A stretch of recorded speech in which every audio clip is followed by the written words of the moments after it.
Sublime gracia del Señor, pecador salvó,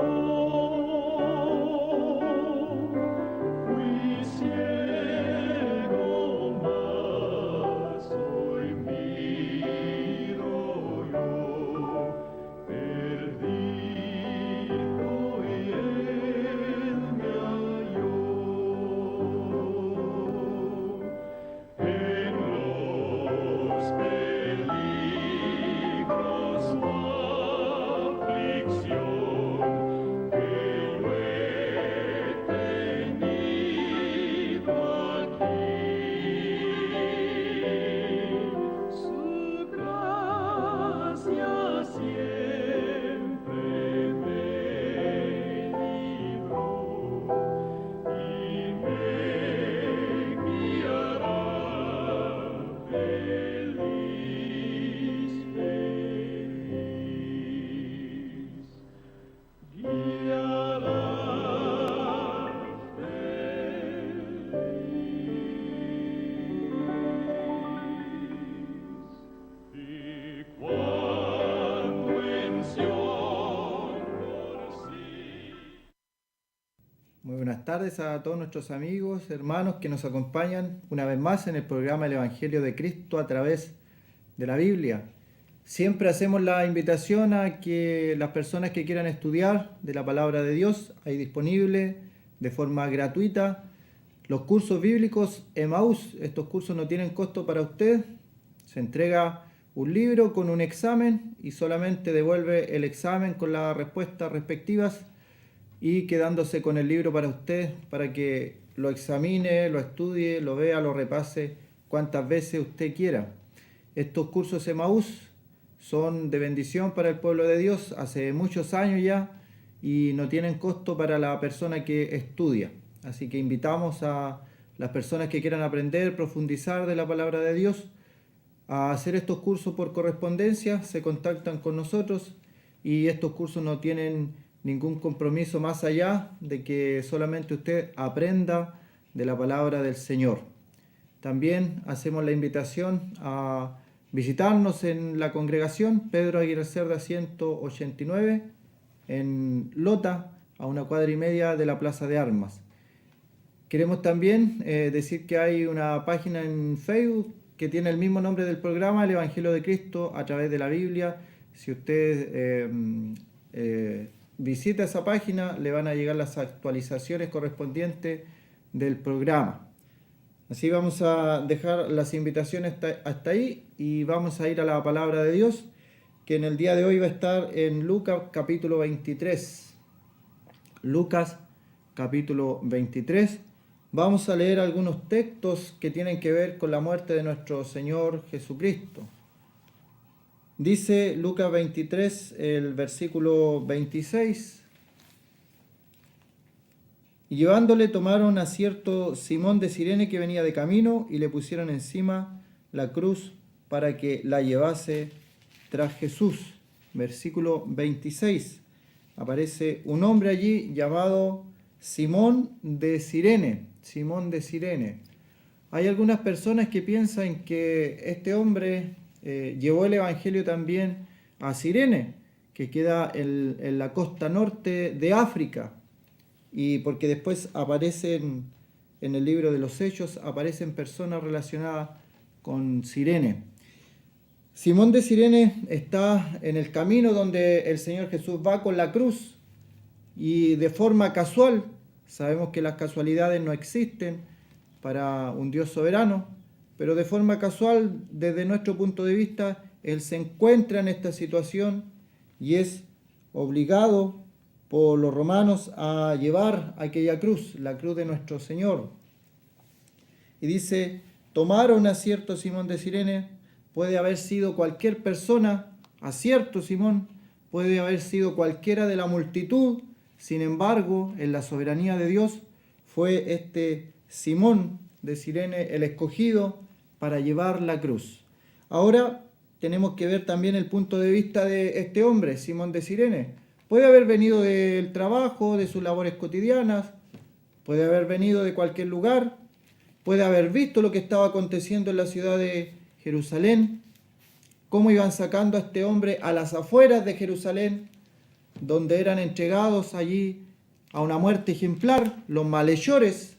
Simón de Cirene puede haber pensado que era un malhechor, porque dice también en el versículo 33, cuando llegaron al lugar llamado de la Calavera, le crucificaron allí y a los malhechores, uno a la derecha y otro a la izquierda.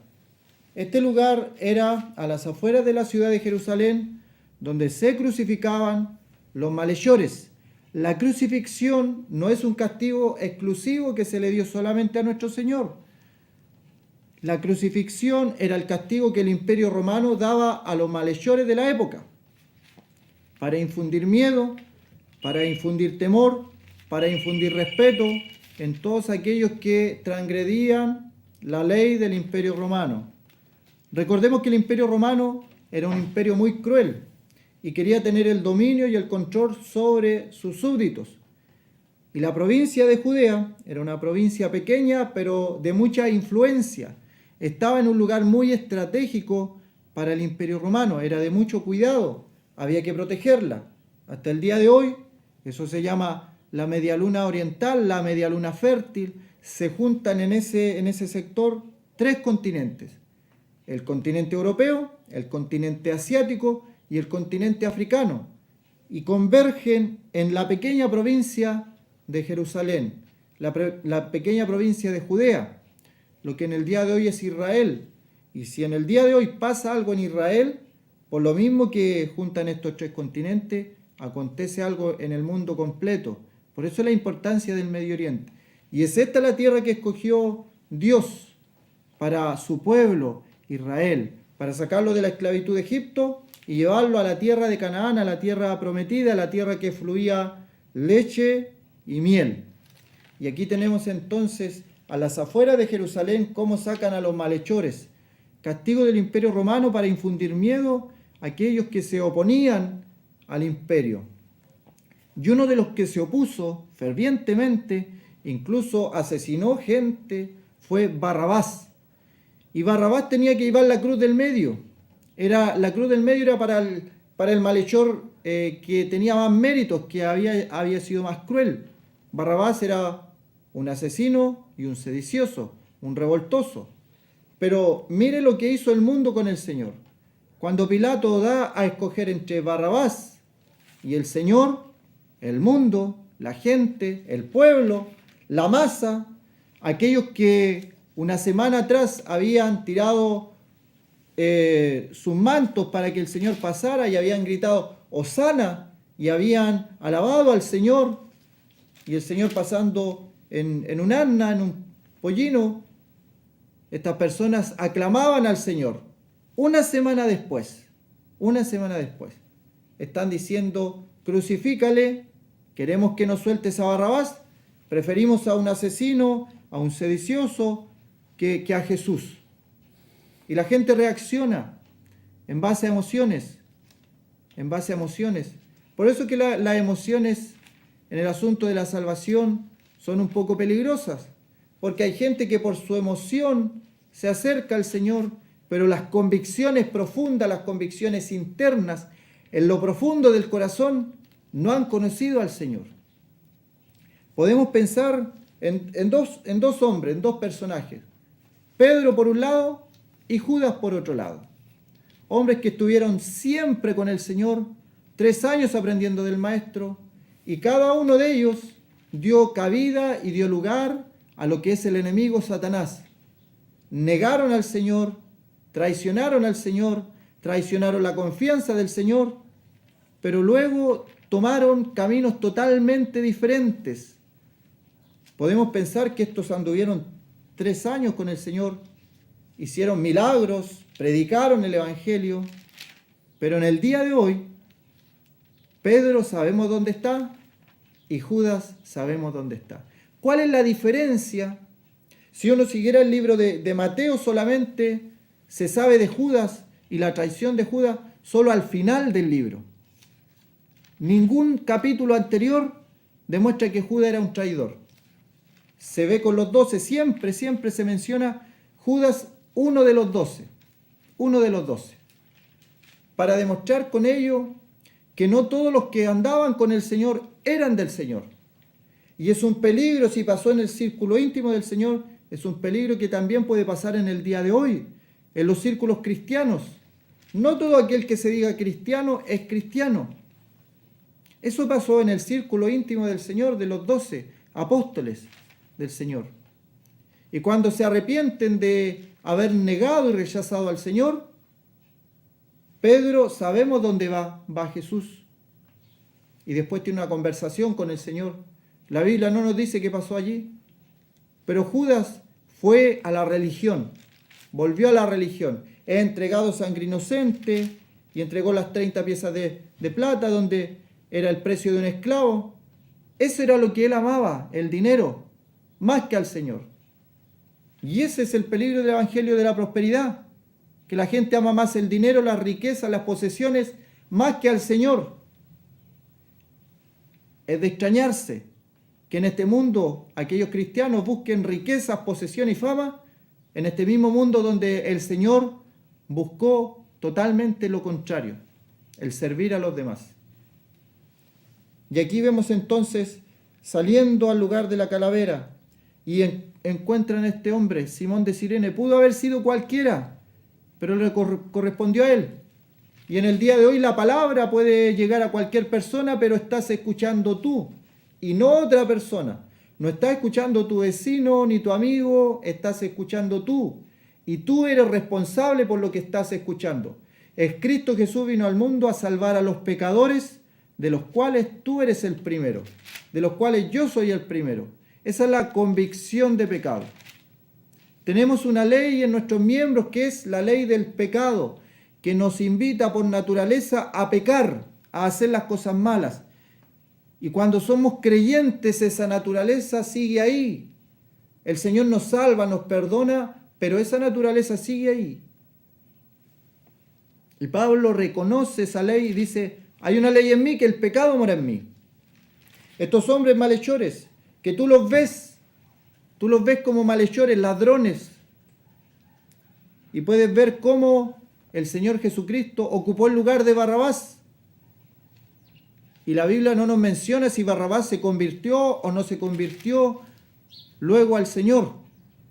El Señor ocupó su lugar, le salvó la vida en ese momento, quedó libre Barrabás, pero no vemos una actitud de Barrabás hacia el Señor, si éste alcanzó o no lo que el Señor promete, que es la salvación de su alma. Muchas personas en el día de hoy también, el Señor les ha mostrado claramente que Él pagó en la cruz del Calvario sus pecados, y las personas lo saben. El raciocinio, la mente, la sabiduría humana lo saben, pero no hacen nada con ese conocimiento.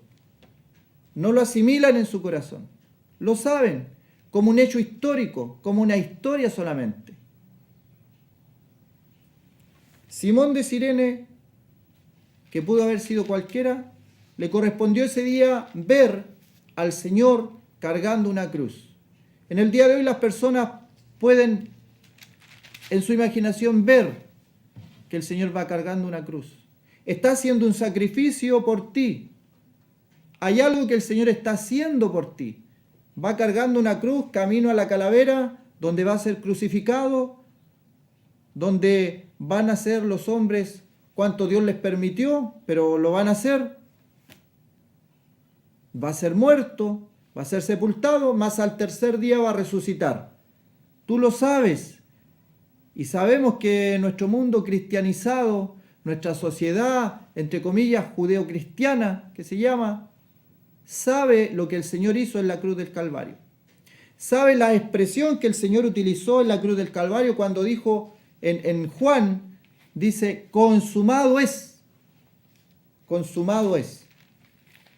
Y esa frase que el Señor utilizó, que en el original es una sola palabra tetelestai, en el griego es una sola palabra, significa que la obra está completa, la obra está terminada, que ya no queda nada más que hacer, que es el final de la obra, era la palabra que utilizaban los artistas o los que escribían alguna poesía. Al final, cuando ya veían que todo estaba completo, ponían tetelestai, consumado es, la obra está completa. Y aquí vemos al Señor cargando su cruz, donde Él completó una obra de misericordia, de bondad, de benignidad por el pecador, pero el pecador lo deja pasar. Después será otra oportunidad. Simón de Cirene pudo haberse negado recibir el castigo romano, porque si él se negaba lo iban a tomar prisionero a él también. Pero él pudo haberlo hecho y no se negó. Tomó la cruz y me viene a la mente el texto. Si alguno me sigue, si alguno quiere venir en pos de mí, tome su cruz y sígame. La cruz no es una enfermedad de tu familiar. La cruz no es tu propia enfermedad. La cruz no es los problemas que tú tienes. Hay gente que tiene muchos problemas y dice, esta es la cruz que me tocó llevar. Falso, esa no es la cruz. La cruz es la identificación con el Señor Jesucristo. Identificarse con Él en su muerte. Que tú has muerto al pecado. Que tus vicios, tus pecados, tus lascivias, tus fornicaciones, tus adulterios te hagan reconocer aquel peso de pecado, arrepentirte de tus pecados y mirar a la cruz de Cristo, creer en la cruz de Cristo. Que el Señor Jesucristo cuando dijo consumado es, era porque estaba pagando tu deuda, porque estaba llevando tu peso de pecado, estaba llevando tu pecado. Y por eso el Señor exclama en la cruz del Calvario, consumado es, consumado es. La obra está terminada. Y si pensamos en esa frase que lleva tantos años escrita aquí, dicha por el Señor, podemos preguntarnos si la obra está terminada, si la obra está consumada, si el Señor hizo el trabajo completo. Porque hay personas que están sacrificando sus cuerpos en largas procesiones o en ritos tradicionales humanos, como los profetas de Baal, hiriéndose, sacando sangre de sus cuerpos para buscar la deidad. El Señor dijo, consumado es, consumado es. No hay nada que el hombre pueda hacer que pueda agradar a Dios. No hay nada en este mundo que nosotros podamos hacer que con esa obra vayamos a agradar a Dios. Cada obra que nosotros hacemos, sin ser creyentes, sin ser cristianos, sin tener a Jesús en nuestro corazón, son como obras, nuestras obras son como trapos de inmundicia delante de la presencia de Dios. Luego es diferente cuando una persona se convierte al Señor Jesucristo, cuando una persona recibe al Señor Jesucristo como su Salvador, todas las obras que quiera, obras de caridad, obras de misericordia, porque el Señor ha preparado buenas obras para que andemos por ellas los creyentes, los hijos de Dios. Las obras no salvan a nadie, no por obras para que nadie se gloríe, no por obras. Efesios capítulo 2, versículo 8, 9, 10, no por obras para que nadie se gloríe, porque somos hechura suya, creados en Cristo Jesús para buenas obras, las cuales Él preparó de antemano para que andemos por ellas. Leamos esos textos a aquellas personas que en su fe sincera, en su devoción a lo que ellos piensan que es Dios, están sacrificándose cuando el Señor Jesucristo dijo en la cruz, consumado es, ya no hay nada más que hacer. ¿Qué es lo que hizo Simón de Cirene? Se encontró con el Señor, tuvo un encuentro con el Señor y tuvo que tomar una decisión frente a ese encuentro con el Señor. Y la decisión de él fue cargar la cruz del Señor. Las casualidades no existen en un mundo de un Dios soberano, porque Él planea todos los encuentros y en esa tarde, en ese día, fue el encuentro del Señor con Simón de Cirene. Pudo haber sido cualquier otra persona, pero fue Él. En el día de hoy pueden haber miles de personas, pero eres tú el que está escuchando. Eres tú el que la palabra del Señor te está hablando. Que no es por obras para que nadie se gloríe. Que todo lo que tú estás haciendo para agradar a Dios, la palabra dice que es vano, no te sirve. El único sacrificio que tú puedes entregar a Dios, que es agradable a Dios, que es perfecto a Dios, es el sacrificio realizado en la cruz del Calvario por nuestro Señor Jesucristo. Nadie más, ninguna otra cosa. Porque hay un solo mediador entre Dios y los hombres, Jesucristo hombre, nos dice Pablo en Timoteo. Hay un mediador, no hay otro, no hay otro. Es un mediador que por un lado toma la mano del hombre, por otro lado toma la mano de Dios y se forma en un puente, hace un puente entre Dios y el hombre. Y de ahí viene la palabra pontífice. Por eso es que el sumo pontífice es Jesucristo el Señor. Si otra persona se atribuye ese sumo pontífice, es un ladrón del título del Señor. El Señor es el sumo pontífice. Es el que ha hecho un puente, un camino entre Dios y el hombre. Es un mediador, el Señor Jesucristo. ¿Eres tú como Simón de Cirene? ¿Quieres ser tú como Simón de Cirene? Si alguno quiere venir en pos de mí, tome su cruz y sígame. En la identificación con el Señor Jesucristo, morir al pecado,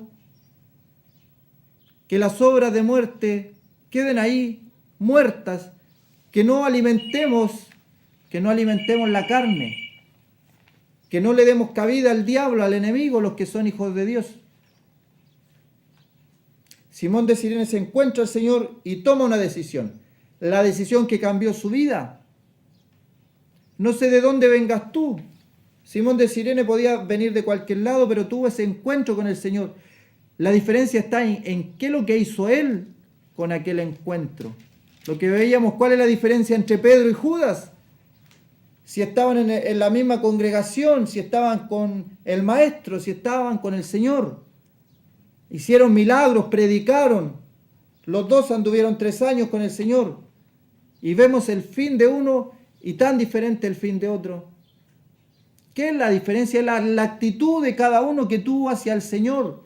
A Judas le interesaba el dinero, porque dice Juan que sustraía de lo que se echaba en la bolsa de las ofrendas. Su interés era el dinero. Cuando una mujer adora al Señor con un perfume, y Judas dice, como si fuera un desperdicio, ¿acaso no se pudo vender este perfume y darlo a los pobres? Pero no lo hacía por los pobres, dice la Biblia. Lo hacía por el interés al dinero. El dinero. Ninguno puede servir a 2 señores, porque amará a uno y aborrecerá al otro. Ninguno puede servir a Dios y a las riquezas. Por eso el Evangelio de la prosperidad es tan maligno, es tan peligroso.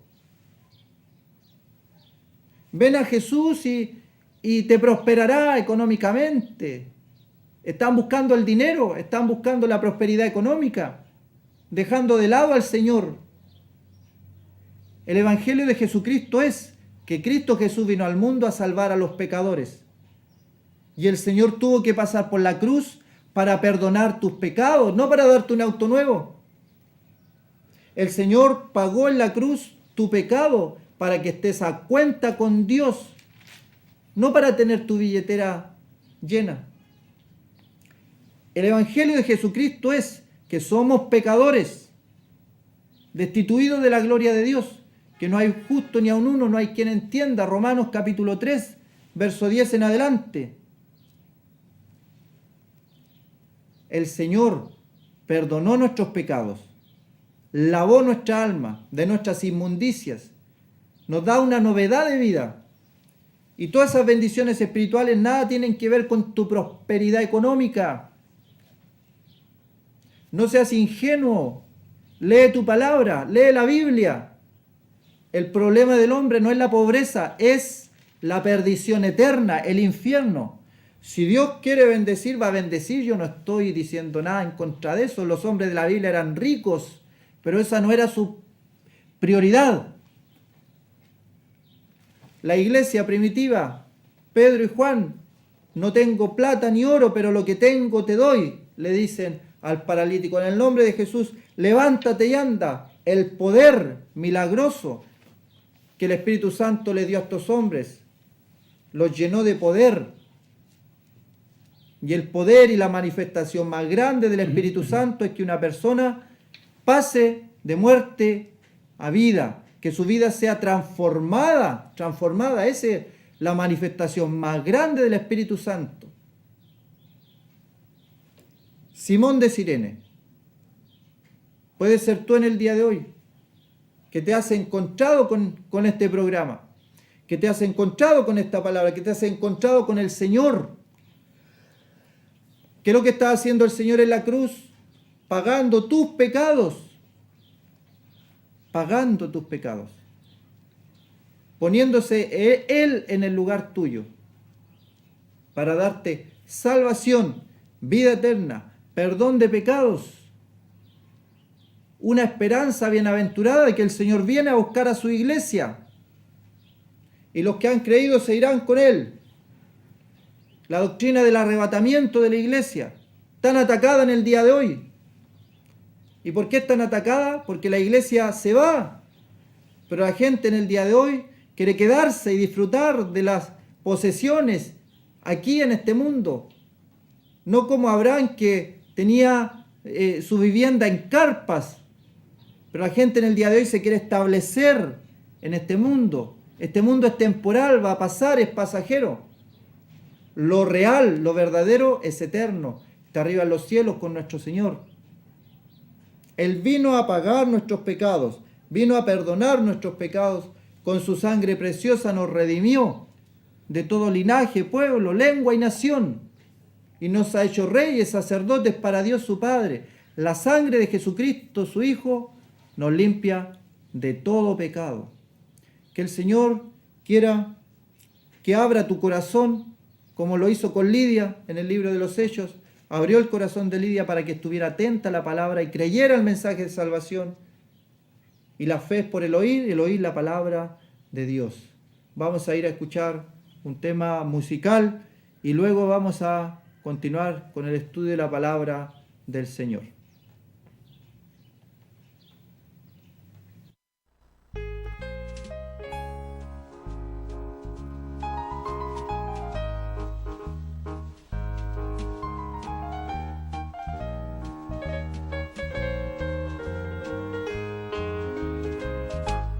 Esta vida no tengo riqueza, sé que allá en la gloria tengo una mansión.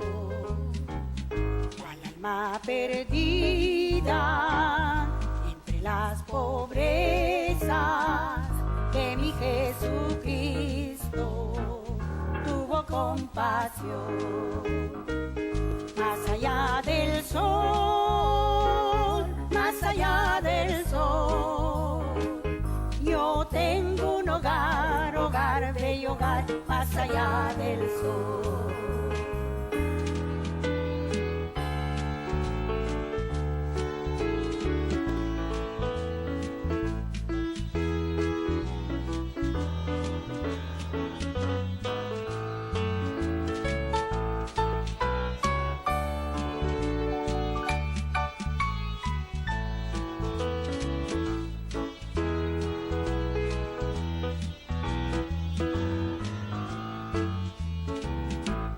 Por el mundo yo voy caminando, de prueba rodeado y de tentación, pero a mi lado viene consolando mi bendito Cristo en la turbación. Más allá del sol, más allá del sol, yo tengo un hogar, hogar, bello hogar, más allá del sol. Más allá del sol, más allá del sol, yo tengo un hogar, hogar, bello hogar más allá del sol.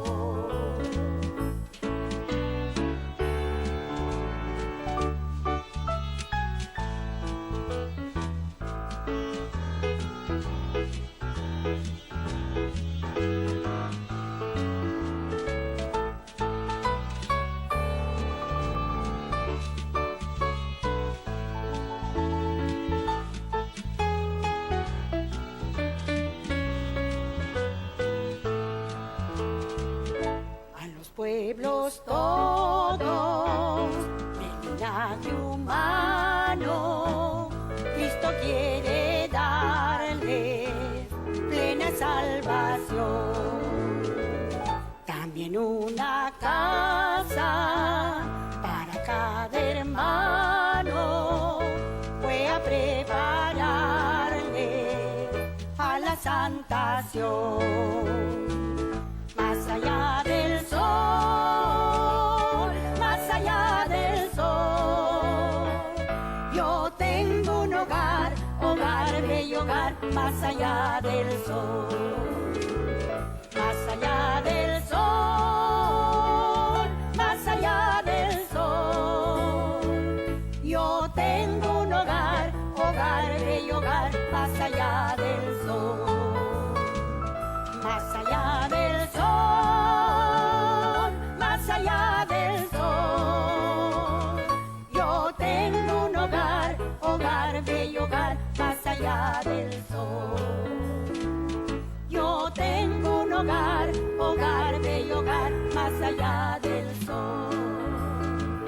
Yo tengo un hogar, hogar, bello hogar, más allá del sol.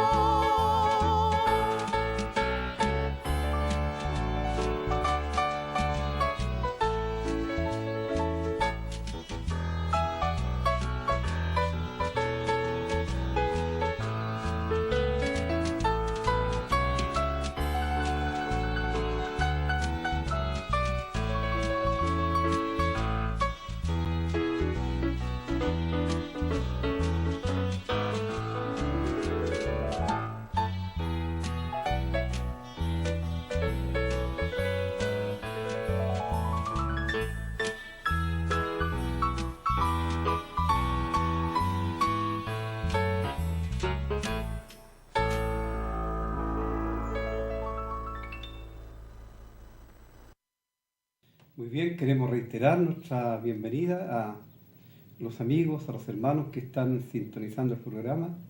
Deseamos que la palabra de Dios realmente usted pueda entenderla y pueda comprender que estamos hablando aquí de salvación y no de religión.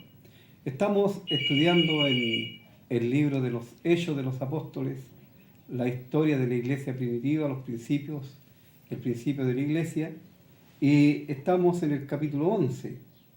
Y en el capítulo 11, después de la explicación que se dio al concilio allí en Jerusalén, a los apóstoles, por parte del apóstol Pedro, acerca de él haber entrado a la casa de un hombre gentil, que para los judíos era abominación, el relato vuelve atrás.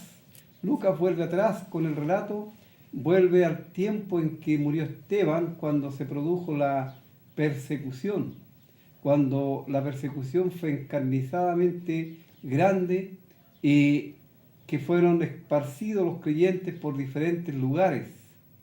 Y vemos que unos creyentes, los judíos, que fueron esparcidos, ellos hablaron, predicaron la palabra, pero solamente los judíos. En cambio, Dios utilizó a otros creyentes para que predicaran a los gentiles. Y vamos a leer desde el versículo 19 del capítulo 11. Ahora bien, los que habían sido esparcidos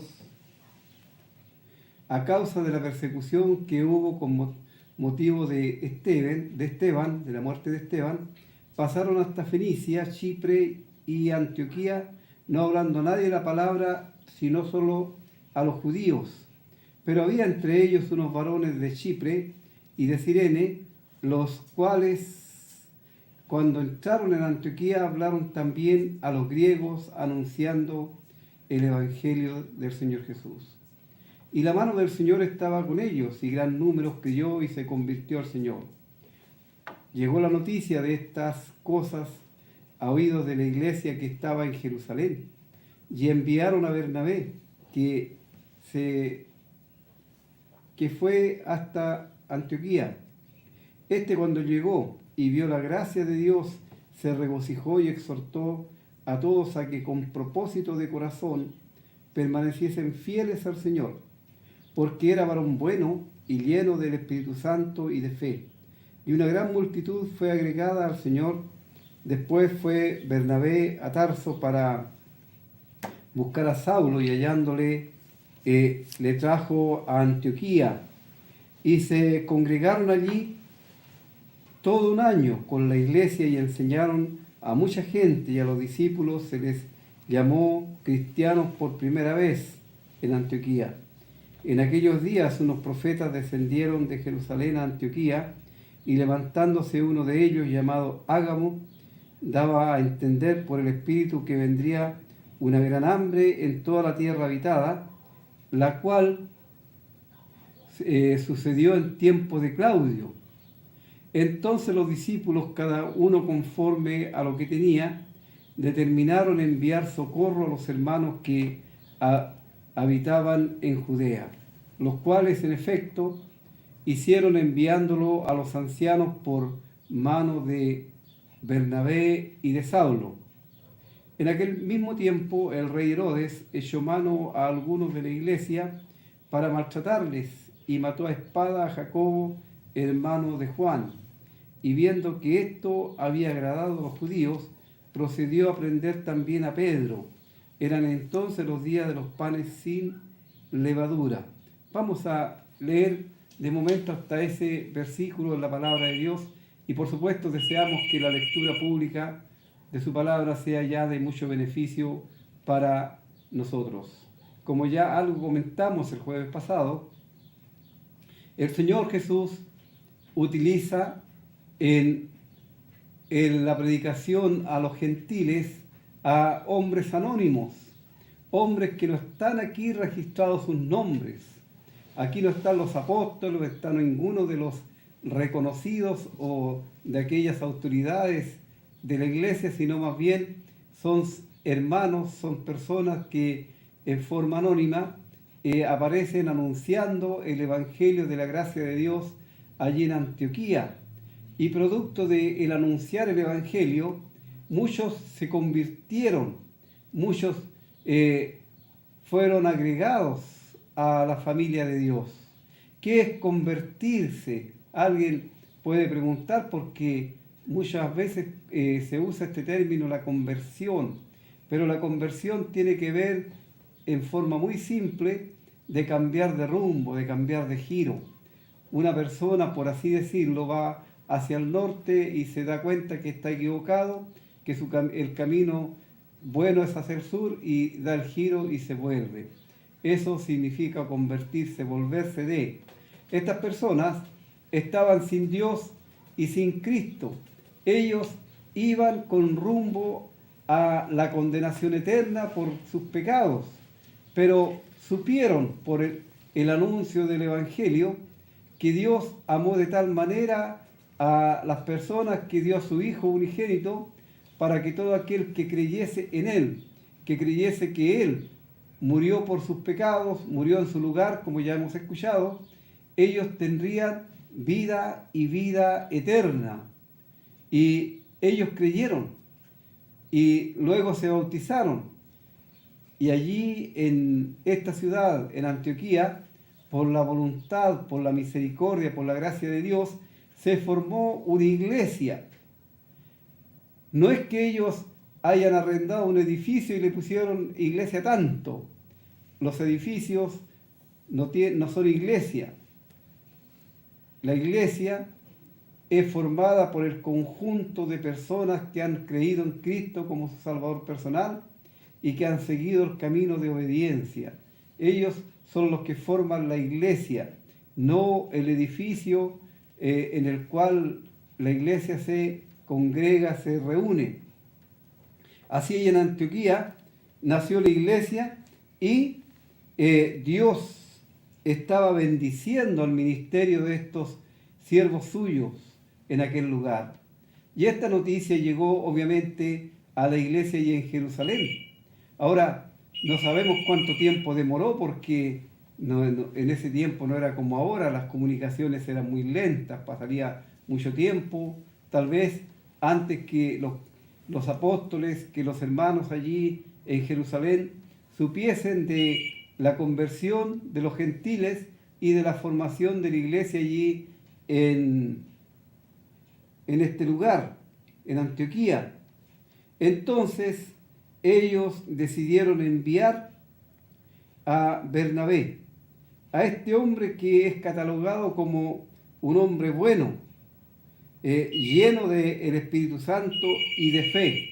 ¿Qué significa que era lleno del Espíritu Santo? Significa que él había en su vida, había permitido que el Espíritu Santo actuase libremente en él, porque cada creyente en Cristo, desde el momento que el Señor nos transformó, desde el momento que nacimos de nuevo, que recibimos a Cristo como nuestro Salvador personal, el Espíritu Santo vino a morar en nosotros. Él mora en cada uno de nosotros. Nuestro cuerpo pasa a ser templo de Dios y en él vive el Espíritu Santo.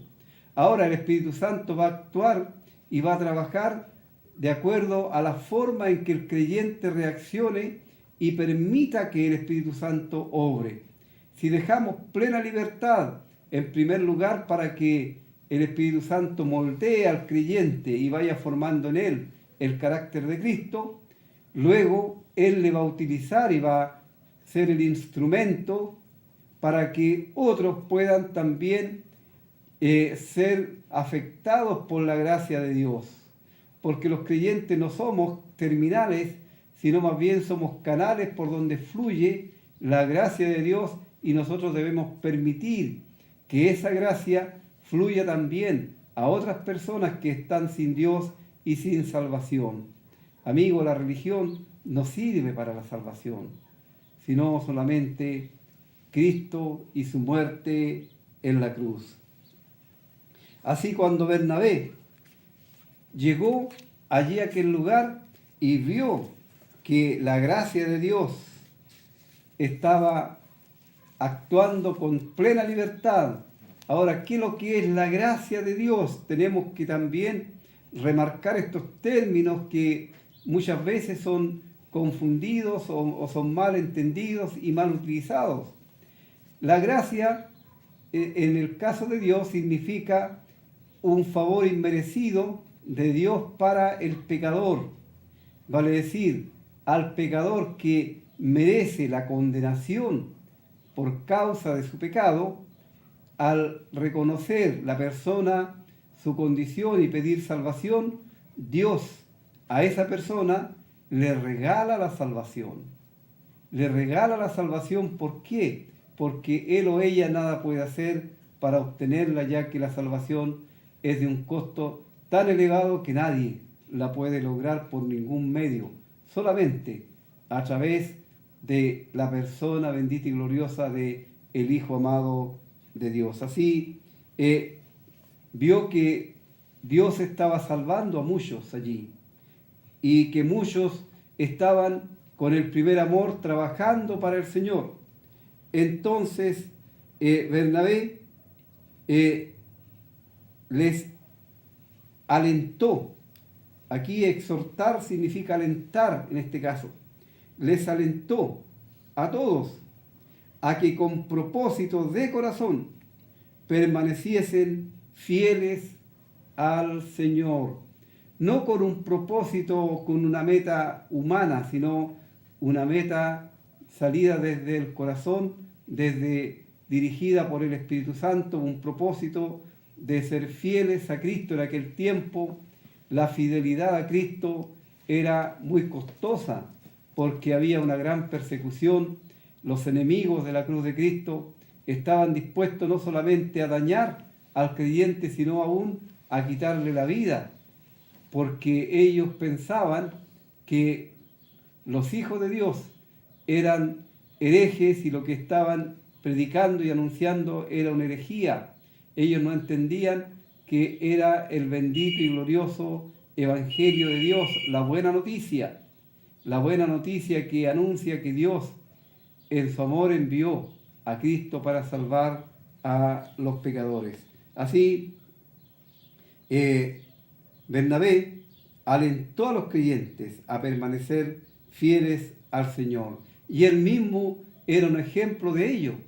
Él era un creyente fiel, uno que dedicaba su vida al servicio del Señor y que por supuesto tenía una gran fe en su Maestro, en su Señor.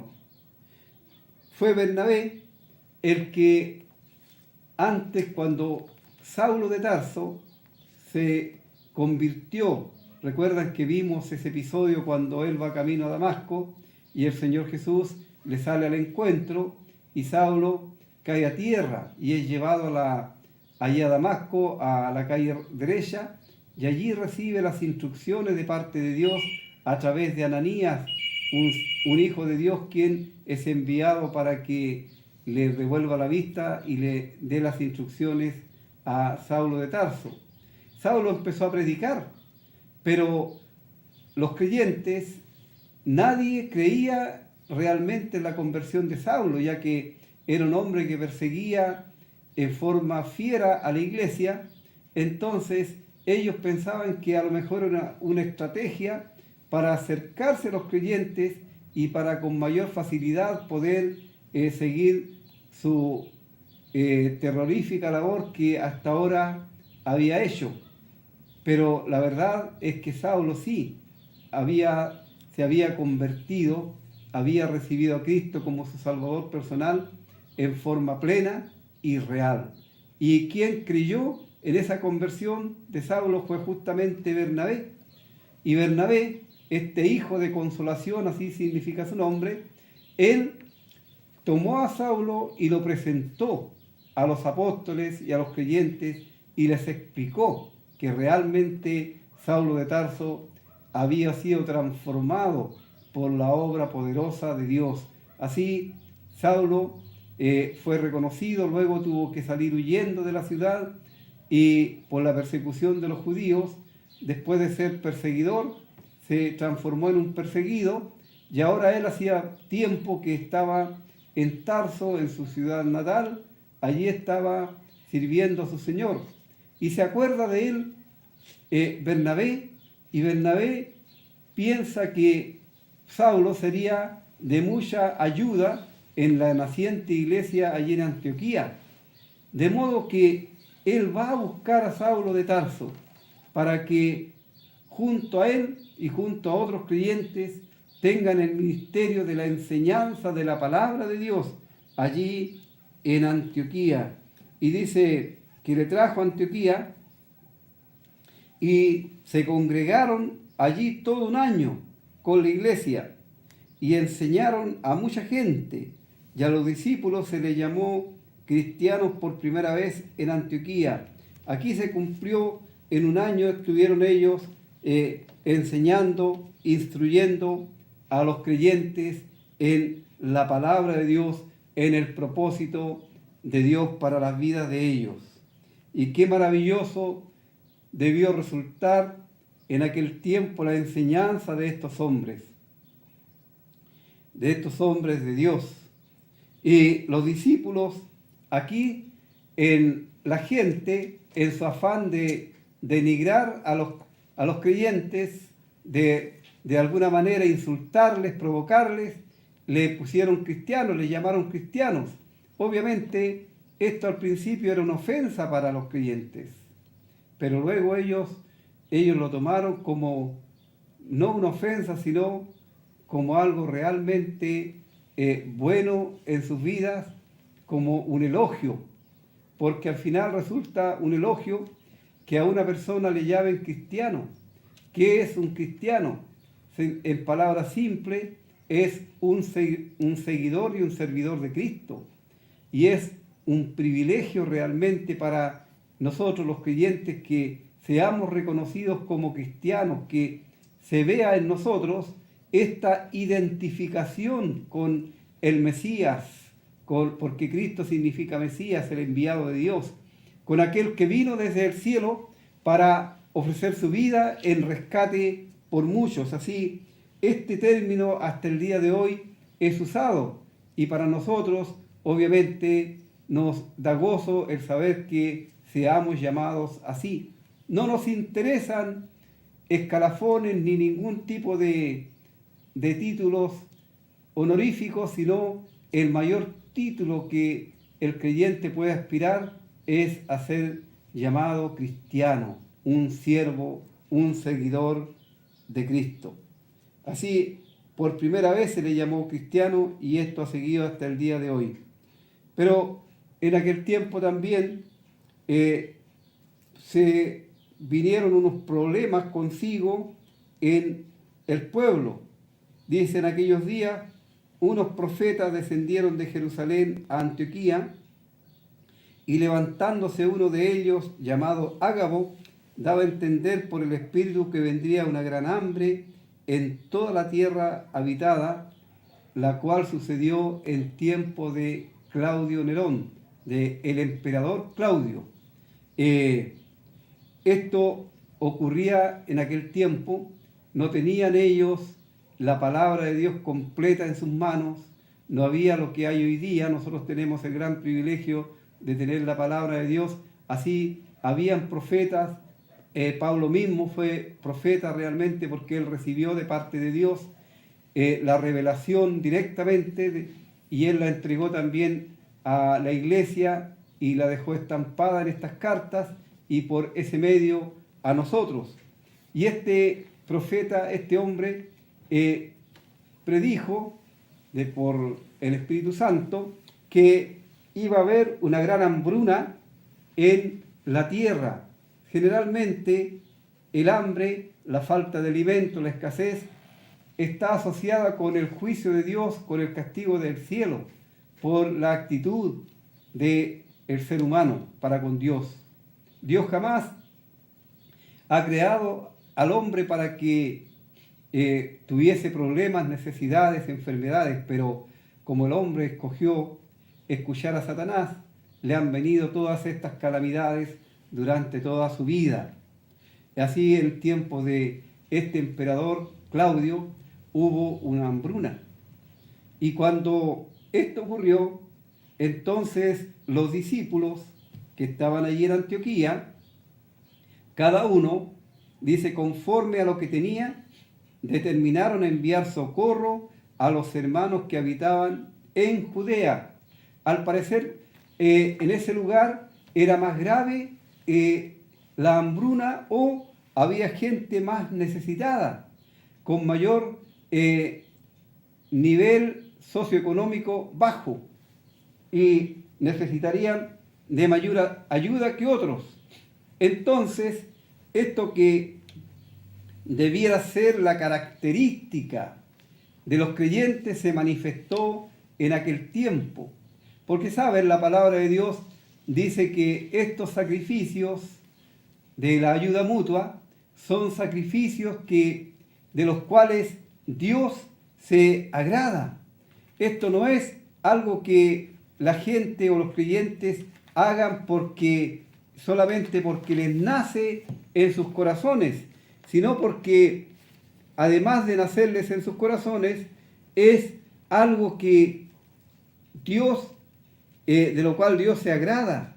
Y Dios dice en la carta a los Hebreos, en el capítulo 13, en el versículo 16, dice: y de hacer bien y de la ayuda mutua no os olvidéis, porque de tales sacrificios se agrada Dios. Obviamente, estas cosas se hacen en completo silencio, no haciendo notar lo que cada uno está entregando, sino solamente se entrega, y el Señor sabe lo que cada uno aportó, y de acuerdo a lo que sintió y propuso en su corazón.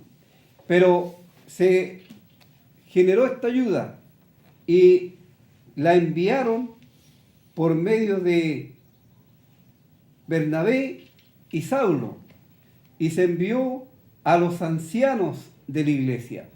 Y por primera vez vemos aquí también en el Nuevo Testamento que se mencionan los ancianos de la iglesia.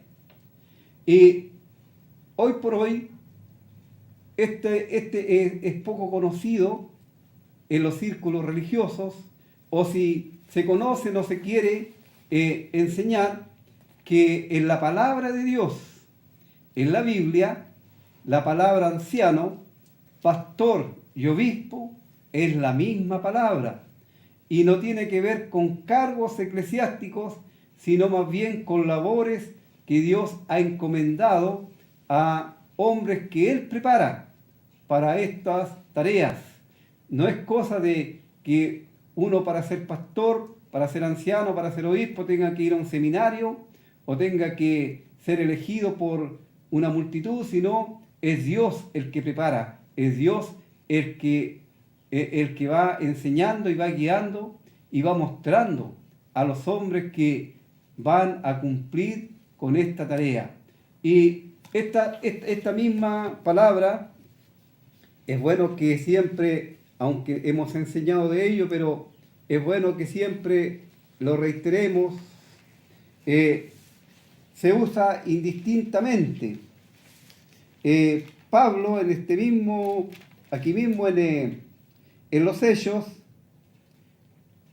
en el capítulo 20, dice el versículo 26, por tanto yo os protesto en el día de hoy que estoy limpio de la sangre de todos, porque no he rehuido anunciaros todo el consejo de Dios. Por tanto, mirad por vosotros y por el rebaño en que el Espíritu Santo os ha puesto por obispo para apacentar la iglesia del Señor, la cual Él ganó por su propia sangre. Y es interesante porque Él había mandado a llamar, dice el versículo 17, enviando pues desde Mileto a Éfeso, hizo llamar a los ancianos de la iglesia. Y es a los ancianos de la iglesia, es a quien Pablo dice que el Espíritu Santo les ha puesto por obispos o por sobreveedores. Y esto para apacentar, y esta labor de apacentar obviamente es la labor que ejecuta, que realiza el pastor. Así vemos cómo se utilizan en forma indistinta las mismas palabras. Luego tenemos al apóstol Pedro, el apóstol Pedro escribiendo también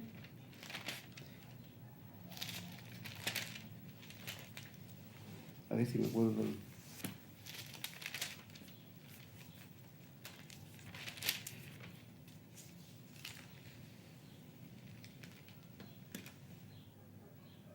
Escribiendo en su primera carta, él también escribe a los ancianos. Y no tengo la cita a mano, ¿la tienes tú, Pedro? 1 Pedro 5. 5, el capítulo 5. Dice, versículo 1 del capítulo 5, ruego a los ancianos que están entre vosotros, yo anciano también con ellos y testigo de los padecimientos de Cristo, que soy también participante de la gloria que será revelada, apacentar la grey de Dios que está entre vosotros, cuidando de ella no por fuerza, sino voluntariamente, no por ganancias deshonestas, sino con ánimo pronto, no como teniendo señorío sobre los que están a vuestro cuidado, sino siendo ejemplo de la grey. Y cuando aparezca el príncipe de los pastores, vosotros recibiréis la corona incorruptible de gloria. Así ahí tenemos, obviamente, en la palabra de Dios muy claro que anciano, obispo y pastor es la misma cosa y que no tiene que ver con cargos, sino más bien con tareas, con labores dentro de la iglesia. Y en la iglesia bíblica se ve varios obispos o pastores o ancianos en una iglesia y no un obispo o pastor o anciano sobre varias iglesias. Eso es antiescritural. Y el único reglamento, el único estatuto que la iglesia necesita es la palabra de Dios. Así, amigos, queremos invitarle nuevamente para que usted venga a Cristo, le reciba como su Salvador personal y asegure su futuro por la eternidad. Vamos a escuchar otro himno y nos despedimos.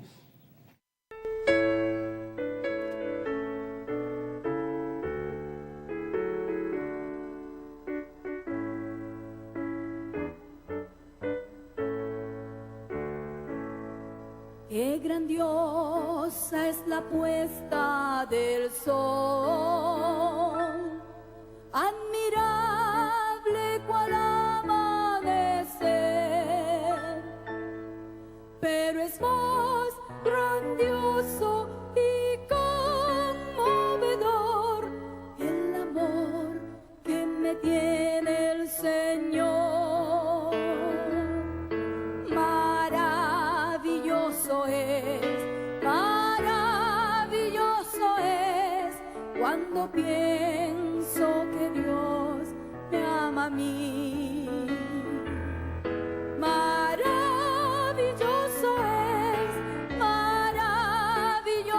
es cuando pienso que Dios me ama a mí.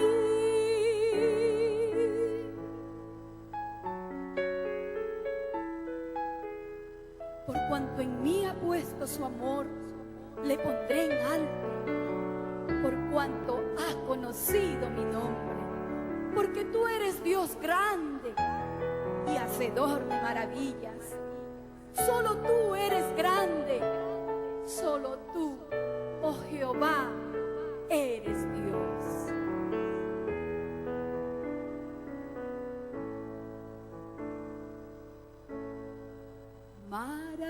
Maravilla de un sol que se oculta, maravilla, aurora que vi, maravilla que mi alma resulta hoy cuando pienso que Dios me ama a mí. Maravilloso es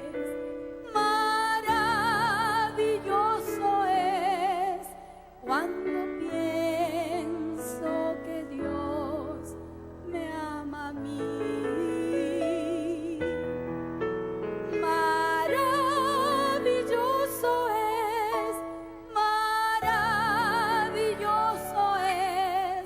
Cuando pienso que Dios me ama a mí.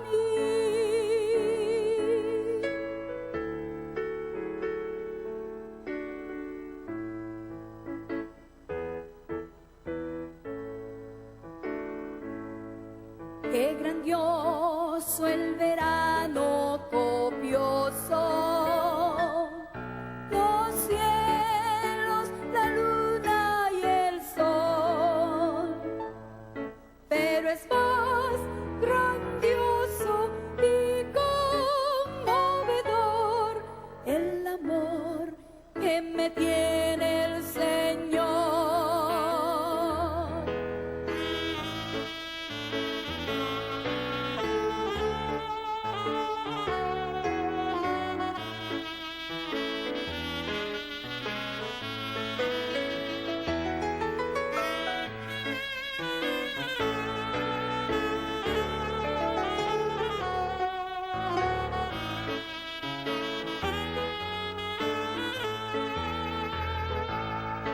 Maravilloso es cuando pienso que Dios me ama a mí. Maravilloso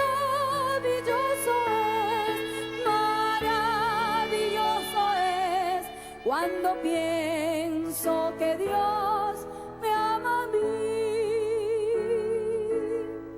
Cuando pienso que Dios me ama a mí.